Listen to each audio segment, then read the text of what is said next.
देखेंगे न चाहते हुए भी मन में आते हैं। अश्लील विचार बुद्ध की इस अमृतवाणी से विचारों में आएगा बदलाव। चलो शुरू करते हैं। आप सभी को एक्टिव बासु यूट्यूब चैनल में स्वागत है। मन में कई तरह के विचार आते हैं। कभी कभी तो न चाहते हुए भी मन में अश्लील विचार आ जाते हैं, लेकिन महात्मा गौतम बुद्ध की इस कहानी से आपके विचारों में बदलाव आएगा। मनुष्य का मन बहुत ही चंचल होता है और इसलिए मन में कई तरह के विचार उत्पन्न होते हैं। क्षण भर में ही व्यक्ति का मन कई चीजों को सोचने लगता है। इसलिए तो कहा जाता है कि मन को काबू करना आसान नहीं, लेकिन गौतम बुद्ध मन को नियंत्रित करने के आयामों के बारे में भी बता चुके हैं। मन में विचारों का आना गलत नहीं है कि लेकिन मुश्किल तब हो जाती है या विचार ऐसी परिस्थिति में गलत होते हैं जब मन में अश्लील विचार आते हैं। कभी कभी तो ना चाहने के बावजूद भी मन में अश्लील विचार आते हैं। अगर आपके मन में भी ऐसे विचार आते हैं तो गौतम बुद्ध की इस कहानी से आपके विचारों में जरूर बदलाव आएगा। बुद्ध अपने भिक्षुओं को उपदेश देने के साथ ही उन्हें भिक्षाटन के लिए भेजते थे। एक बार उन्होंने अपने भिक्षु भरत को भिक्षा लेने के लिए एक श्राविका के घर भेजा। भरत पूरे रास्ते मन में यह सोचते हुए श्राविका के पास गया कि आखिर आज भिक्षा में क्या भोजन खाने को मिलेगा, क्योंकि भरत चंद्रवंश के राजकुमार थे और बुद्ध के सानिध्य भिक्षु के रूप में दीक्षित हुए थे। हमेशा भरत को महल में खाने के लिए स्वादिष्ट पकवान मिलते थे, लेकिन आज भिक्षा के रूप में उसे जो भी मिलेगा संतुष्ट होना पड़ेगा। श्राविका के घर पहुंचकर भरत ने भिक्षा मांगी। श्राविका ने भरत को बैठने के लिए कहा और भोजन लाने के लिए घर के भीतर चली गई। इधर भरत फिर से अपने प्रिय भोजन के बारे में सोचने लगे और जैसे ही श्राविका भोजन लेकर आई तो भरत अचंभित रह गए।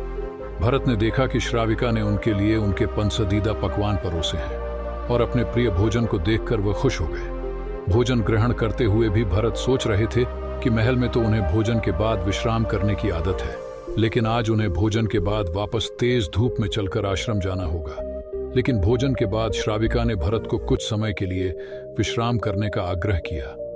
भरत फिर से खुश हुए कि आखिर आज उनके मन की सारी इच्छाएं कैसी पूरी हो रही हैं। इसके बाद भरत कुछ देर विश्राम करने लगे, लेकिन विश्राम करते हुए भी लेटे लेटे वह सोचने लगे कि आज तो मुझे भोजन के बाद विश्राम करने को मिल गया, लेकिन ऐसा रोज रोज नहीं होगा। जब भरत विश्राम के बाद उठे तो श्राविका ने कहा कि आप जब तक चाहे यहाँ ठहर सकते हैं। भरत अब समझ गए कि ये कोई संयोग नहीं हो सकता। उन्होंने श्राविका से कहा कि मुझे क्षमा कीजिए, क्या आप मेरा मन पढ़ सकती हैं? श्राविका ने हाँ में उत्तर दिया और कहा कि हाँ, मैं मन पढ़ सकती हूँ। शुरू में यह कठिन था, लेकिन फिर मैंने स्वयं के मन विचारों को देखना शुरू किया। पहले मेरे विचारों की संख्या अनगिनत हुआ करती थी। इसके बाद मैंने विचारों पर ध्यान केंद्रित किया, बिना पक्ष विपक्ष के अपने विचारों को देखने लगी। इस तरह से धीरे धीरे मेरे मन में विचारों की संख्या कम होती गई और सारे व्यर्थ विचार दूर हो गए। इसके बाद से ही मैं दूसरों के मन में चल रहे विचार को परख लेती हूँ। हालांकि श्राविका की बात सुनकर भरत घबरा गए। इसके बाद भरत ने श्राविका से आज्ञा ली और आश्रम के लिए निकल पड़ी। डीढ़े रास्ते में भी भरत फिर से मन में आए। विचारों का स्मरण करने लगे कि श्राविका के बारे में उसके मन में अश्लील विचार भी आए थे। श्राविका ने उसे भी जान लिया होगा। वह मेरे बारे में क्या सोचती होगी।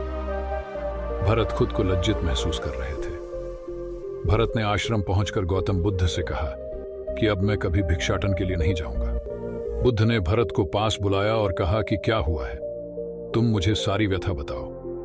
भरत ने सारी बातें बुद्ध को बताई। इसके बाद बुद्ध ने कहा कि अगले एक हफ्ते तक तुम भिक्षाटन के लिए उसी श्राविका के घर पर जाओगे, लेकिन तुम्हें इस बात का ध्यान रखना होगा कि कल भिक्षाटन के लिए जाते हुए तुम अपने चित्त को पूरे होश में रखना।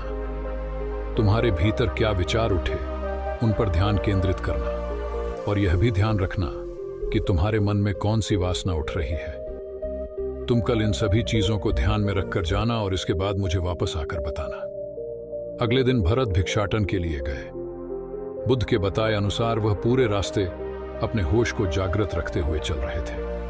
जब श्राविका का घर आया तो भरत ने भिक्षा मांगी। उसके भीतर कोई वासना नहीं थी और ना ही कोई विचार उत्पन्न हो रहे थे, क्योंकि उसने अपने मन को पूरी तरह जागृत रखा था। भरत ने भिक्षा ली और आश्रम चला गया। भरत ने बुद्ध को प्रणाम किया और कहा कि आज उसे जिस आनंद की अनुभूति हुई वह पहले कभी नहीं हुई। अगर आपको यह कहानी पसंद आता है तो चैनल को सब्सक्राइब करें।